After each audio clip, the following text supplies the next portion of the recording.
이 세상에서 진정 공생의 길을 찾고 평화적 삶을 위해 일하는 사람은 모두가 참된 하나님을 찾은 사람이다.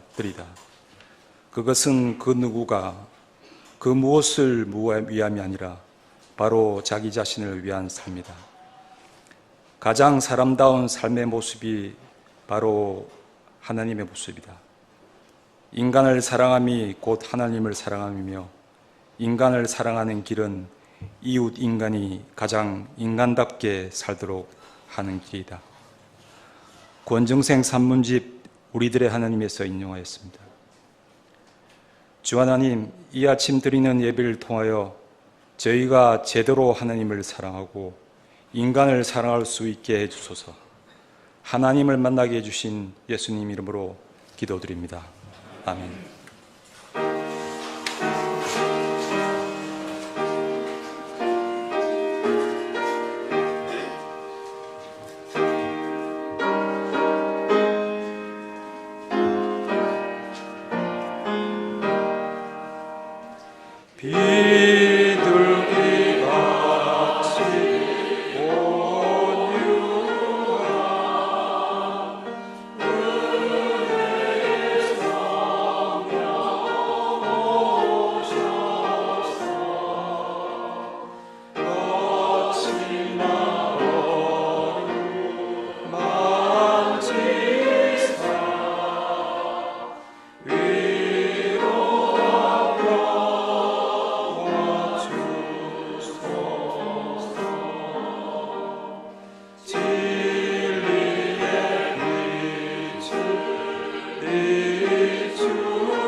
하나님, 우리에게 은혜를 베풀어 주시고 우리에게 복을 내려 주십시오.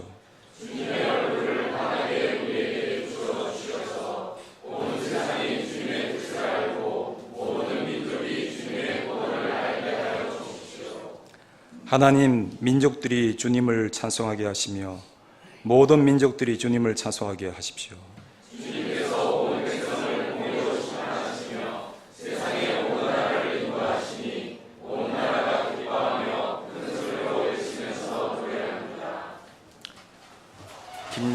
김영란 자매님 기도와 성서의 말씀 봉독이 있고 성가대 찬양이 있은 후 말씀 증거가 이어지겠습니다.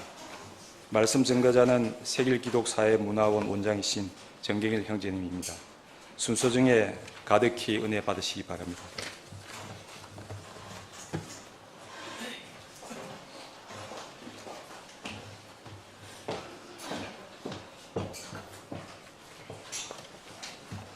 함께 기도드리겠습니다.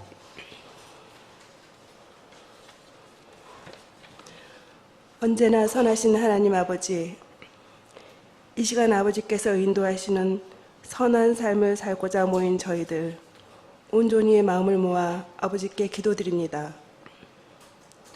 숨쉬기조차 힘들었던 여름이 지나가고 제법 선선한 바람이 불어 계절의 변화를 느끼게 하는 요즘입니다. 자연의 섭리를 통해 저희들 깨달음을 얻게 하시고 순리를 거스리지 않는 삶을 살아가도록 이끌어 주소서. 항상 기뻐하라. 쉬지 말고 기도하라. 범사에 감사하라고 가르쳐 주신 주님의 말씀을 저희들 삶 속에서 실천하기 쉽지 않음을 고백합니다. 이해할 수 없는 일에 이해하려는 마음보다는 분노를 앞세우며 사회의 구조 탓으로 남의 탓으로 돌리고 비난하기 급급하였습니다. 주님께서 주시는 평온한 일상을 당연히 여기며 가지지 못한 것에 대한 갈망으로 늘 아쉬워했습니다. 주님, 우리로 하여금 이방인처럼 중언부언 기도하지 않게 하시며 바리새인처럼 위선적인 행동을 하지 않게 도와주소서. 오로지 나의 기쁨과 슬픔과 외로움과 고단함과 두려움을 주님께 아뢰며 기도드릴 때 나의 마음과 귀가 열려 주님의 미소한 음성을 듣고 소통하는 기쁨을 알게 하소서. 부족한 저희들이 함께 세계일 공동체를 이루며 주님의 일을 할 때 주님께서 축복하사 기도하는 교회가 되게 하시고 합하여 선을 이루는 교회로 인도하여 주소서. 이 모든 말씀 우리를 사랑하시고 우리에게 살아갈 힘을 주시는 예수님 이름으로 기도드립니다. 아멘.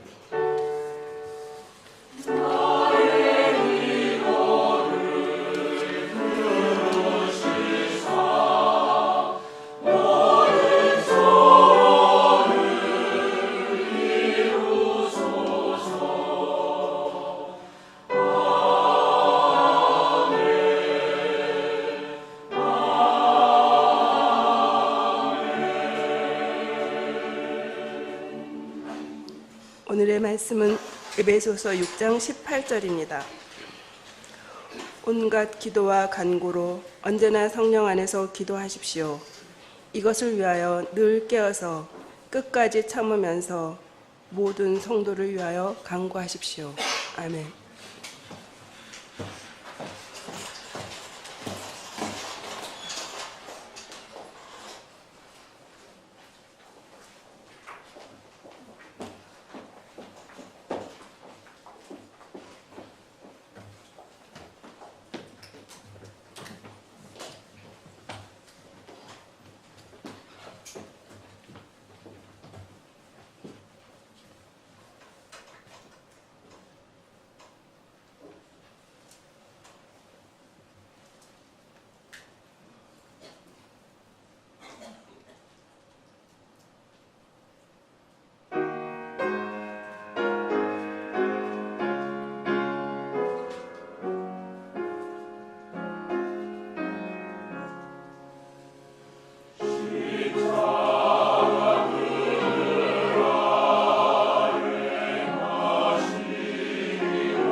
안녕하세요.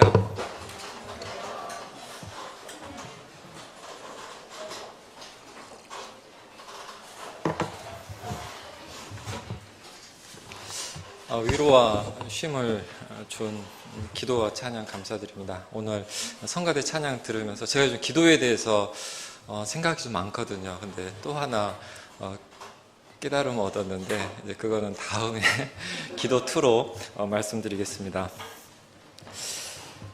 한 달 전 7월의 마지막 주일 아침이었습니다. 오늘처럼 날은 무척 더웠지만 하늘은 무척 맑았습니다.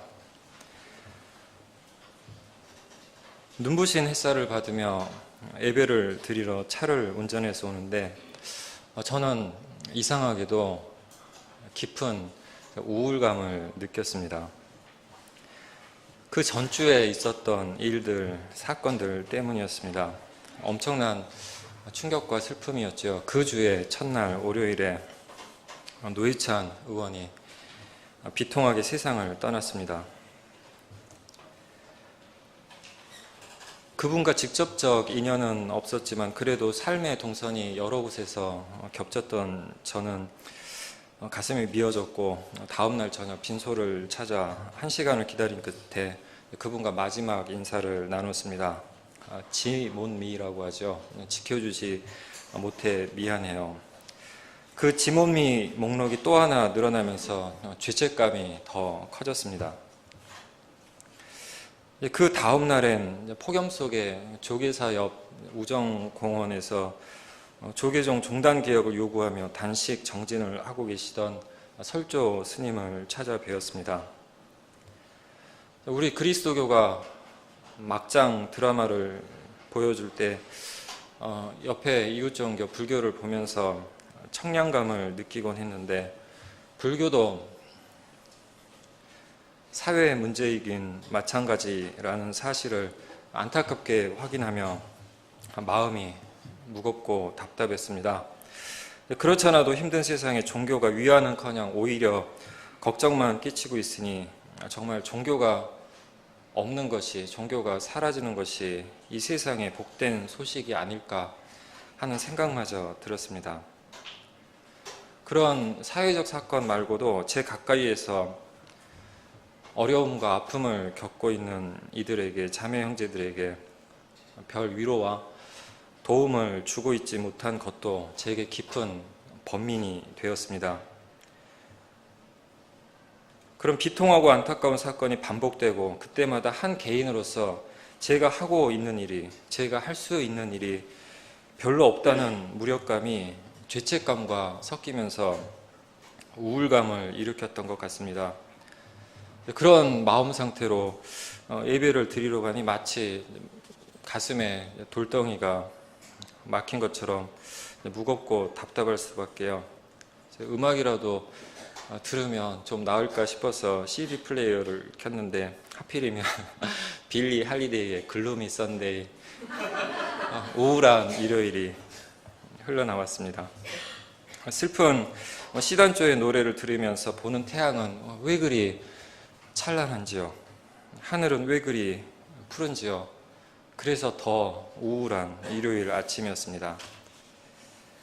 그렇게 마음이 우울의 차로를 계속 달리는데 문득 출구 표시처럼 몇 년 전 스리랑카에서 알로이시우스 피어리스 신부님과 나누었던 대화가 생각났습니다.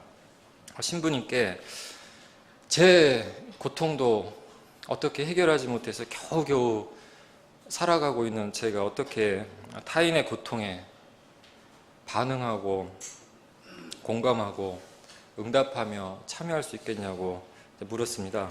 그러자 신부님께서는 잠시 침묵하시더니 당신의 한 친구 신부님 이야기를 해주셨습니다. 그 친구 신부님은 원인을 알 수 없는 두통으로 만성 두통에 시달리던 분이었습니다. 통증이 너무 심할 때는 잠을 주무실 수 없었다고 합니다. 그런데 그분이 어느 날 아침 피어리스 신부님께 전화를 하셨답니다. 무슨 내용이었냐면 그 지난밤에 머리가 너무 아파서 잠들 수가 없어서 어차피 잠들긴 걸렸으니 밤새 기도나 하자라고 생각을 하고 이제 기도하기 시작했는데, 이 친구 피어리스 신부님의 어머님이 아프다는 것을 기억하고 친구의 어머니를 위해서 밤새 이제 기도하셨다는 겁니다. 아픈 사람을 위해서 기도했던 것이죠. 피어리스 신부님은 이 이야기를 들려주면서 아무리 힘들어도 아무리 아파도 우리는 고통받는 타인을 위해, 서로를 위해 기도할 수 있고 기도해야 한다고 가르쳐 주셨습니다. 그 아침 몸과 마음이 다 아팠던 저도 피어리스 신부님이 해주신 이야기를 기억하면서 가까운 이들 중에 힘들어하거나 아파하는 이들의 얼굴을 떠올리면서 기도하기 시작했습니다. 점점 기도의 서클을 넓혀서 제가 잘 모르는 사람, 그리고 제가 좀 불편하게 여기는 사람들까지도 포함해서요. 그런데 기도할수록 정말 기도로 연대할 사람의 이름이 계속 생각났습니다. 나중엔 오히려 길이 좀 막혔으면 하는 마음조차 들었습니다. 그러면 한 사람이라도 더 위해서 기도할 수 있으니까요. 그 일요일 아침에 제가 기억하며 기도했던 분들은 자신들을 위해 제가 그 시간에 기도하고 있으리라고는 상상도 못했을 겁니다. 그런데 신비하게도 그렇게 고통받는 이들을 위해서 기도하다 보니 무겁고 딱딱했던 제 몸과 마음이 점점 가벼워지고 부드러워지고 따뜻해지고 끝내는 기쁨조차 느꼈습니다. 그리고 작은 믿음이 그때 하나 생겼습니다. 그것은 제가 그렇게 누군가를 위해 기도하고 있는 것처럼 누군가도 저를 위해 기도하고 있을 거라는 믿음이었습니다. 그 믿음이 오래전 즐겨 부르던 노래를 마음의 플레이어로 틀었습니다. 레니 울프의 누군가 널 위해 기도하네 였습니다. 당신이 지쳐서 기도할 수 없고 눈물이 빗물처럼 흘러내릴 때 주님은 우리 연약함을 아시고 사랑으로 인도하시네. 누군가 널 위해 기도하네. 누군가 널 위해 기도하네. 내가 홀로 외로워서 마음이 무너질 때 누군가 널 위해 기도하네. 그 노래를 속으로 따라 부르는데 눈시울이 뜨거워졌습니다. 마음을 짓누르고 있던 돌덩이가 치워진 것 같았습니다.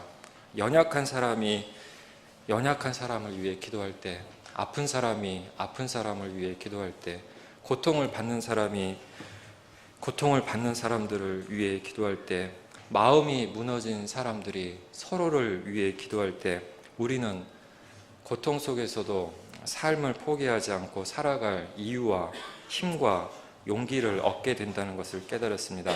그 순간 글루미 선데이, 우울한 일요일이 조이풀 선데이, 기쁨의 일요일로 바뀌었습니다. 기도의 힘 덕분이었습니다.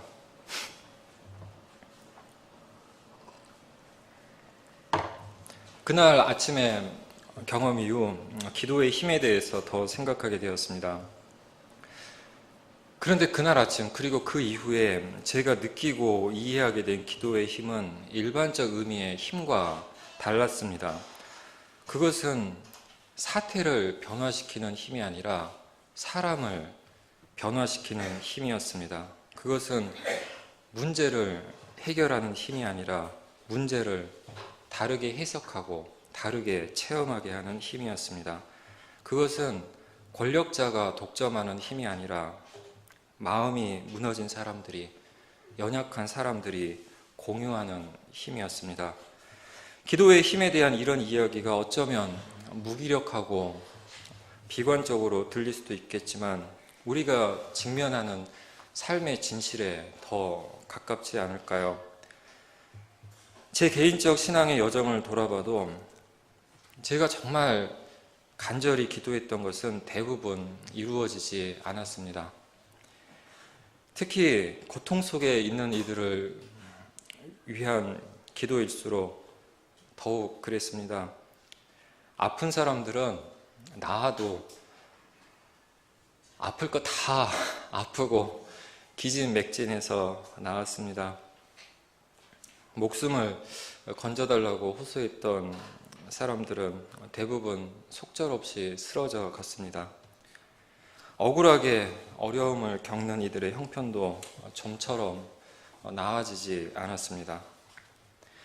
그런 일들을 겪을 때마다 내 믿음이 약한 건가? 그래서 내 기도는 고통받는 이들에게 아무런 힘도 되어주지 못하는 건가 하는 자괴감과 죄책감에 빠졌습니다.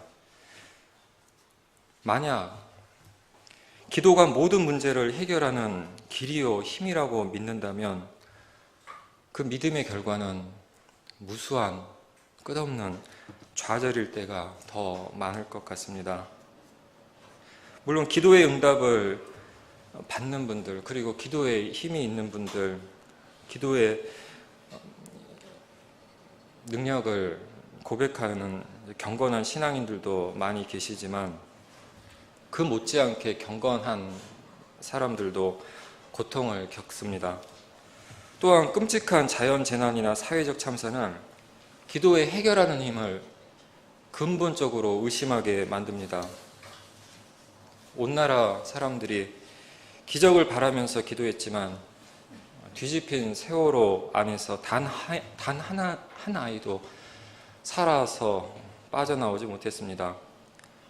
기도가 정말 모든 것을 해결하는 것이라면 우리가 탄핵해야 했던 이는 무정한 그 정치인만이 아니라 우리 자신 무능한 신앙인이었는지도 모르겠습니다. 더 심각한 문제는 그런 믿음이 선하고 의로운 이들이 부당하게 겪는 개인적 사회적 고통을 정당화할 수도 있다는 것입니다. 우리 시대에 의로운 사람 욥을 비난하고 정죄하고 모욕하게 되는 것입니다. 기도에 대한 성서의 이야기들을 읽고 묵상하면서 깨닫게 되는 것은 믿음이 좋으면 모든 기도가 응답될 거라고 여기는 것은 교만이라는 사실입니다. 필립 얀시는 그의 책 기도에서 모세, 다윗, 욥, 요나, 엘리야, 하박국, 에레미야, 바울 같은 이들의 기도도 응답되지 않았다는 사실을 강조합니다. 심지어 어떻게 기도해야 하는지 가르쳐 주셨던 예수의 겟세마니 기도도 응답되지 않았습니다. 이런 경건하고 신실한 이들의 응답되지 않은 기도를 성찰하며 얀시는 C.S. 루이스의 통찰을 인용합니다. 언제나 응답을 받아내는데 성공한다는 것은 그리스도교의 교리가 아니다. 그것은 오히려 마법에 가까울 뿐이다. 만약 우리가 기도하는 것이 마법처럼 모두 이루어진다면 아마 세상은 교통신호 체제가 망가진 도심의 도로처럼 엉망이 되고 말 것입니다. 전쟁에서 서로 승리하게 해달라고 기도하는 나라들, 곡물이 자라고 있도록 비를 내려달라는 가난한 농부와 그날 하루에 일감을 얻을 수 있도록 해를 비춰달라고 기도하는 가난한 건축 노동자, 재판에서 서로 이기게 해달라고 기도하는 피고와 원고, 이렇게 상충하는 수십억 인류의 기도를 하나님은 일일이 분류하고 판단하고 조정하여 들어주시고 해결해 주실까요? 물론 전지전능한 하나님이 그렇게 기도에 응답하신다고 믿을 수도 있을 겁니다. 하지만 그럴 경우에도 선하고 경건한 이들이 무고하게 고통을 겪고 있는 현실은 하나님의 무능 또는 직무유기를 의심하게 만듭니다. 그렇다면 우리는 왜 기도하는 것일까요? 우리는 왜 기도해야 하는 것일까요? 저는 무엇보다도 기도에는 고통받는 사람들을 연결해주는, 이어주는 힘이 있다고 생각을 합니다. 이 연결하는 기도의 힘에 대한 믿음이 고통을 견딜 수 있게 해줍니다.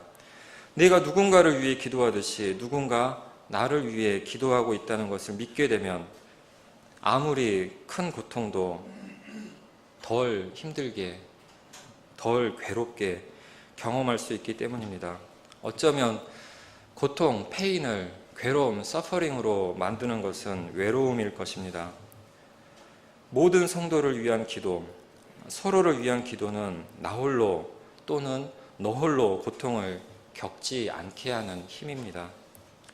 여기서 중요한 것은 기도의 힘은 고통을 없애는 데 있는 것이 아니라 고통을 함께 하는데, 고통을 나누는데, 그리고 고통을 달리 보고 달리 겪게 하는 데 있다는 것입니다. 바울은 로마의 그리스도인 자매 형제들에게 보낸 편지에서 소망을 품고 즐거워하며 환난을 당할 때 참으며 기도를 꾸준히 하십시오라고 권면했습니다. 오늘 읽은 에베소서 기자는 끝까지 참으라고 합니다. 바울과 에베소서 기자가 가르치고 구현한 기도의 힘은 환난으로부터 벗어나는 마법이 아니라 환난을 참는 용기였습니다. 그 가르침과 권면대로 박해받던 초대교회 그리스도인들은 모든 성도를 위한, 서로를 위한 기도를 통해 환난을 한 몸이 되어 겪었습니다. 그들이 환난 속에서도 소망을 품고 즐거워할 수 있었던 것은 모든 성도를 위한, 서로를 위한 기도 덕분이었습니다.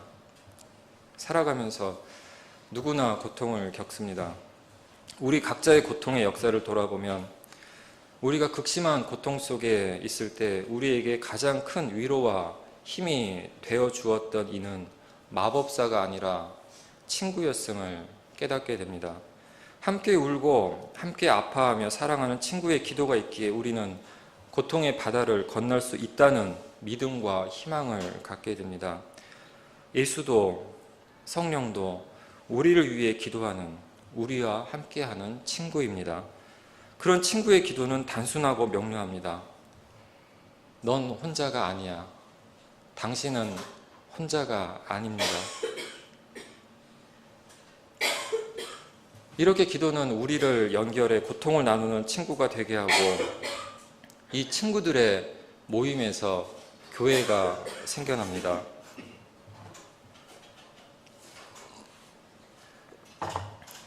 그렇다면 공동체적 몸으로서의 교회는 어떻게 기도해야 할까요?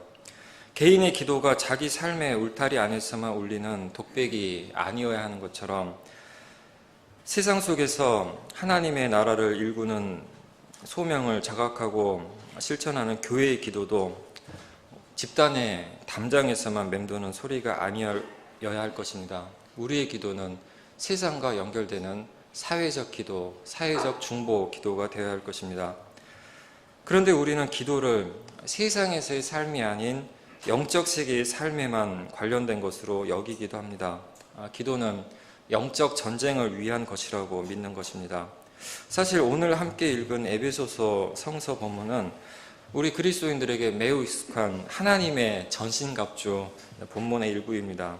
에베소서 6장의 11절과 12절을 읽어보겠습니다. 악마의 관계에 맞설 수 있도록 하나님이 주시는 온몸을 덮는 갑옷을 입으십시오. 우리의 싸움은 인간을 적대자로 상대하는 것이 아니라 통치자들과 권세자들과 이 어두운 세계의 지배자들과 하늘에 있는 악한 영들을 상대로 하는 것입니다. 여기서 특히 권세들, the powers는 영적 세계에서 활동하는 악한 영들로 여겨져 왔습니다. 물론 악한 영의 작용에 대해서는 늘 깨어 경계해야 하지만 영적 전쟁만을 강조하는 그리스도인들은 세상의 사회적 악에 대해 무관심하게 됩니다. 이와는 정반대로 악의 외적 구조와 제도에만 관심을 갖는 사람들도 또한 있습니다. 그럴 경우 악과 싸우다 악에 물들게 됩니다. 괴물과 싸우다 괴물이 되는 것이죠. 이와 같은 두 극단은 악의 힘을 바르게 인식하며 악에 맞서지 못하게 합니다. 악의 내적 작용과 외적 작용을 모두 직시해야 하는 이유가 여기에 있겠죠. 이런 문제를 가장 정교하면서도 열정적으로 치열하게 사유하고 발전시킨 이는 월터 윙크라고 생각합니다.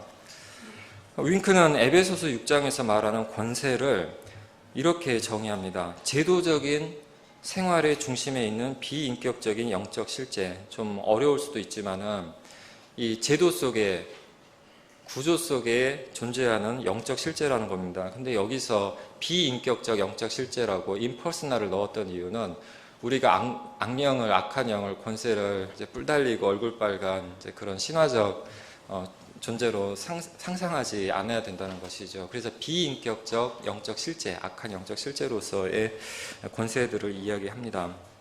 그는 계속해서 성서적 관점에서 권세들은 가시적이면서 비가시적이고, 지상적이면서 천상적이고, 영적이면서 제도적이라고 합니다. 내적이면서 외적인 것이죠.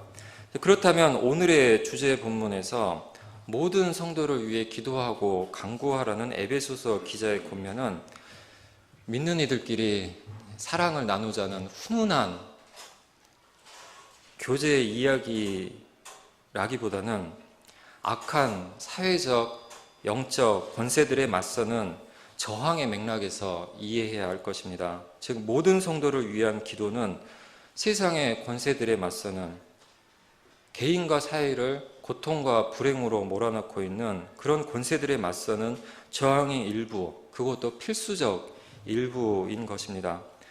우리는 이런 저항을 위한 또는 저항으로서의 기도의 본보기를 디트리 보네퍼의 삶에서 보게 됩니다.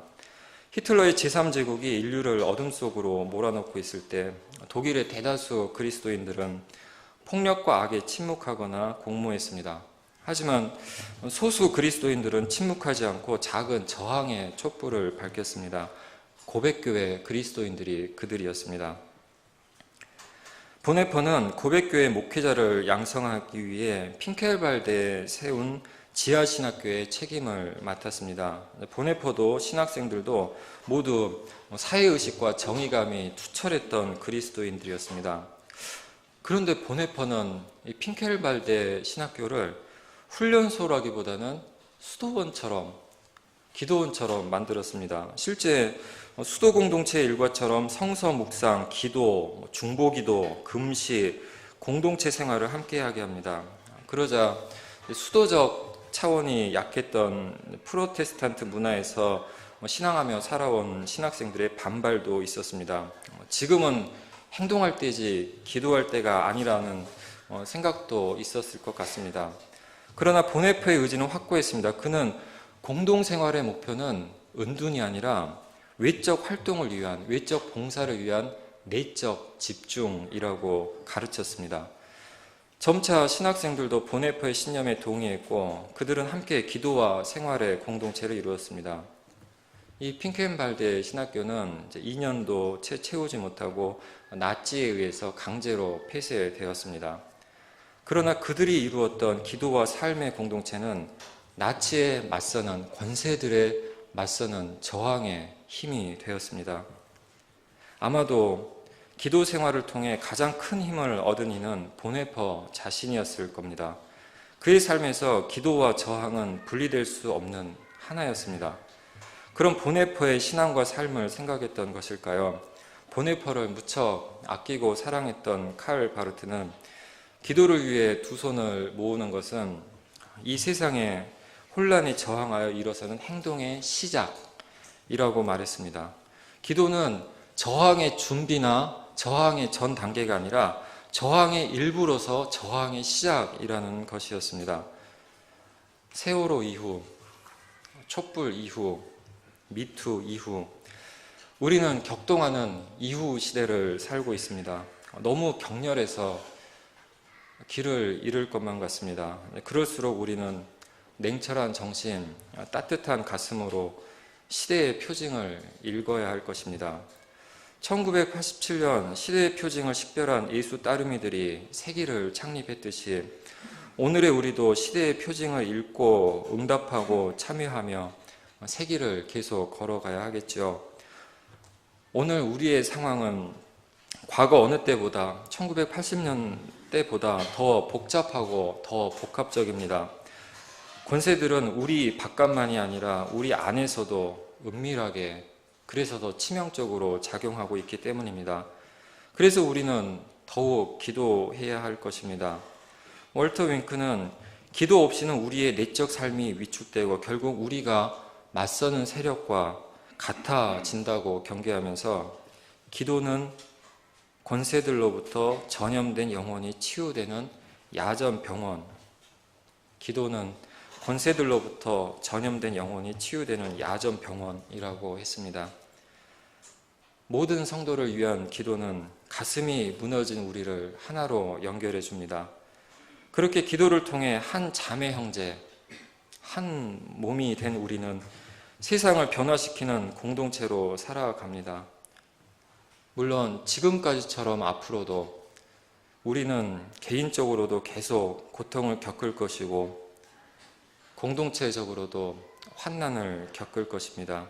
그렇기에 모든 성도를 위한 우리의 기도는 우리의 개인적, 공동체적 삶의 길이 되어주고 야전 병원이 되어줄 것입니다. 지난 여름 수련회 때 세길의 기도란 무엇이냐는 물음에 최만자 선생님은 공동체가 곧 기도라고 답하셨습니다. 그 고백대로 세길이 기도의 공동체이기를, 세길이 기도이기를, 우리가 고통받는 서로와 모든 성도를 위한 성령의 기도이기를 바랍니다. 함께 기도하겠습니다.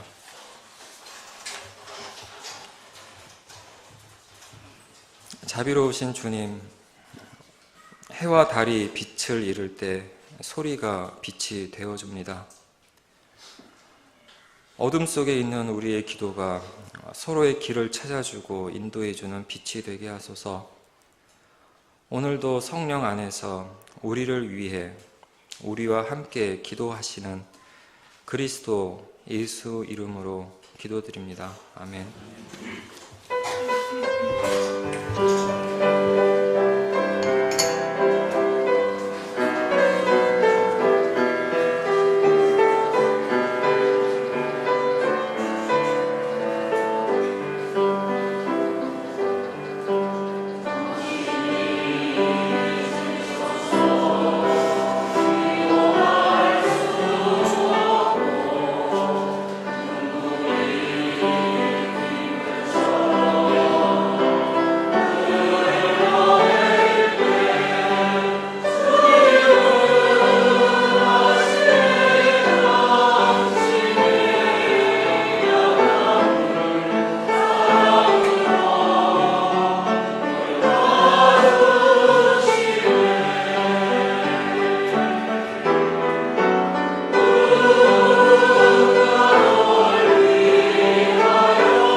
봉헌 시간입니다.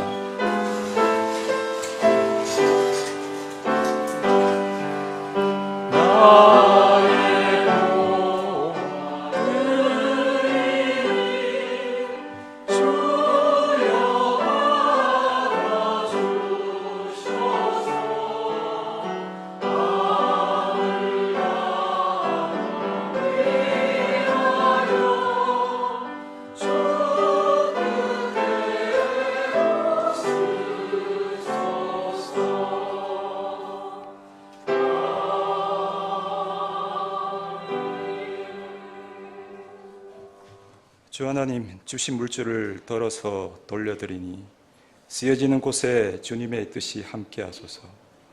나눌수록 더해짐을 가르쳐 주신 예수님 이름으로 기도드립니다. 네. 이웃을 위한 기도 시간입니다. 지난주는 어떤 이들에게 일생일대의 특별한 시간이었습니다. 반도의 동쪽 금강산에서 지금도 진행 중인 이상가족 상봉입니다. 한 번은 남쪽 실향민이 신청해서 북쪽 친족을 만났고, 또 한 번은 북쪽에서 남쪽 가족을 찾아 만나고 있습니다. 살아있어 고맙다라는 인사말은 짧지만 긴 인연을 남깁니다. 6.25 우리는 누구는 동난이라고 하고, 혹자는 사변이라고 하고, 또 전쟁이라고 합니다. 현재 우리나라를 대표하는 대통령도 그 난민 2세이죠. 저도 마찬가지입니다.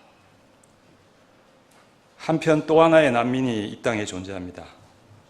탈북민 혹은 세터민이라고 불리는 사람들입니다. 이상가족은 지나가지 않은 과거이고, 탈북민은 먼저 온 미래라고 합니다. 여기까지가 제가 준비한 기도 내용이었습니다만, 어젯밤에 제가 좋은 모습을 보여드리려고 일찍 자려고 그랬는데 실수로 지상파 방송을 보게 됐습니다. 또 하나의 난민이 있습니다. 그릇된 종교관으로 인한 난민입니다. 은혜의 교회 신도들입니다. 피지에 자발적으로 위배되어 있다고 합니다. 가진 재산을 탕진하고 가족 간의 가장 소중한 부녀 부자 간의 모자 간의 자의 가치마저 타장마당이라는 이런 말에 유린당한 채 다시 돌아오지도 못하고 있다고 합니다. 이 이웃들의 상처가 치유되고 아물어지기를 소망하며 묵상으로 기도드리겠습니다.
레위기 19장 18절 말씀입니다. 한 백성끼리 앙심을 품거나 원수 갚는 일이 없도록 하여라. 다만 너는 너의 이웃을 내 몸처럼 사랑하여라. 이웃 사랑, 원수 사랑을 살아내신 예수님을 기리며 기도드립니다. 아멘.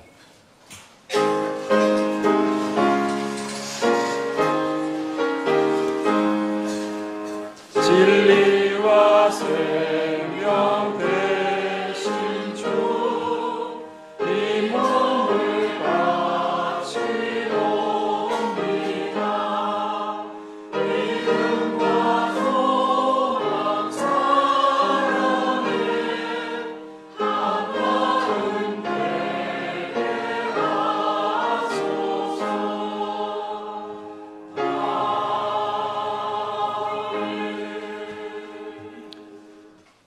다 같이 새길 신앙을 찬찬히 고백하겠습니다.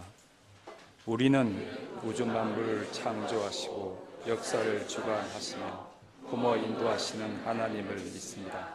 우리는 어부로부터 우리를 해방하여 새 사람으로 일으켜주시는 예수 그리스도를 믿습니다. 우리는 모든 종이 서로 소통하도록 이끌며 고난과 절망 속에서도 우리에게 언제나 새로운 희망과 능력을 주시니 정말 믿습니다.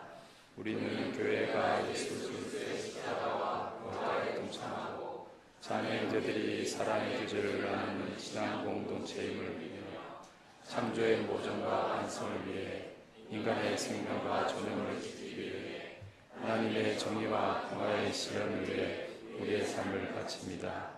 우리는 자신을 그리고 고통받는 모든 생명의 이웃이 되어 하나님 나라 영원을 위해 헌신하기로 다짐합니다.